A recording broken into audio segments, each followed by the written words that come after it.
Hi ಎಲ್ರಿಗೂ ನಮಸ್ತೆ, welcome back to my YouTube channel. ಇದು ಸಂಡೇ ಮಿನಿ ಬ್ಲಾಗ್ ಆಗಿರುತ್ತೆ. ಸಂಡೇ ಅಂದರೆ ಒಂಥರ ಸ್ಪೆಷಲ್ ಅಂತಲೇ ಹೇಳ್ಬೋದು. ಏಕೆಂದರೆ ಎಲ್ಲರಿಗೂ ಕೆಲಸ ರಜೆ ಇರುತ್ತೆ, ಎಲ್ಲ ಮನೇಲಿ ನಾನ್ ವೆಜ್ ಎಲ್ಲ ಮಾಡ್ತಾರೆ. ಸೊ ಹಂಗಾಗಿ ಒಂಥರ ಸ್ಪೆಷಲ್ ದಿನ. ನಮ್ಮನೇಲೂ ಚಿಕನ್ ತಂದಿದ್ವಿ. ಸೊ ನಾನು ಚಿಕನ್ ಕಬಾಬ್ ಮಾಡೋಣ ಅಂತ ಚಿಕನೆಲ್ಲ ಮ್ಯಾರಿನೇಟ್ ಮಾಡಿ ಇಡ್ತಾ ಇದ್ದೀನಿ. ಮನೇಲಿ ಚಿಕನ್ ತಂದರೆ ನಾನು ಕಬಾಬ್ ಮಾಡೇ ಮಾಡ್ತೀನಿ. ಸೊ ನಮ್ಮ ಮನೇಲಿ ಎಲ್ರಿಗೂ ಚಿಕನ್ ಫೇವ್ರೇಟು.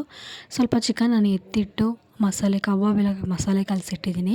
ಅದು ಮಸಾಲೆ ಚೆನ್ನಾಗಿ ನೆನೆ ಅಷ್ಟರಲ್ಲಿ ಸ್ವಲ್ಪ ಚಿಕನ್ ಗ್ರೇವಿ ಮಾಡೋಣ ಅಂತ ಚಿಕನ್ ಗ್ರೇವಿ ಮಾಡ್ತಾಯಿದ್ದೀನಿ. ಫಸ್ಟು ಕೊತ್ತಂಬರಿ, ಪುದೀನ, ಶುಂಠಿ, ಬೆಳ್ಳುಳ್ಳಿ, ಹಸಿಮೆಣ್ಸಿನ್ಕಾಯಿ ಎಲ್ಲ ಪೇಸ್ಟ್ ಮಾಡಿ ಇಟ್ಕೊಂಡು, ಆಮೇಲೆ ಚಿಕನ್ನು, ಟೊಮೆಟೊ, ಈರುಳ್ಳಿ ಎಲ್ಲ ಫ್ರೈ ಮಾಡಿ, ಆಮೇಲೆ ರುಬ್ಬಿರೋ ಮಸಾಲೆ ಎಲ್ಲ ಅದಕ್ಕೆ ಹಾಕಿ, ಚಿಲ್ಲಿ ಪೌಡ್ರು, ಧನಿಯಾ ಪೌಡ್ರು, ಚಿಕನ್ ಮಸಾಲೆ ಎಲ್ಲ ಹಾಕಿ, ಲಾಸ್ಟಲ್ಲಿ ಕಸೂರಿ ಮೇಥಿ ಹಾಕಿ ಒಂದು ಕುಕ್ಕರಲ್ಲಿ ಮಾಡೋಂಗಿದ್ರೆ 3 ವಿಷಲ್ ಹಾಕ್ಸ್ಕೊಂಡ್ರೆ ಚಿಕನ್ ಗ್ರೇವಿ ರೆಡಿ ಆಗುತ್ತೆ.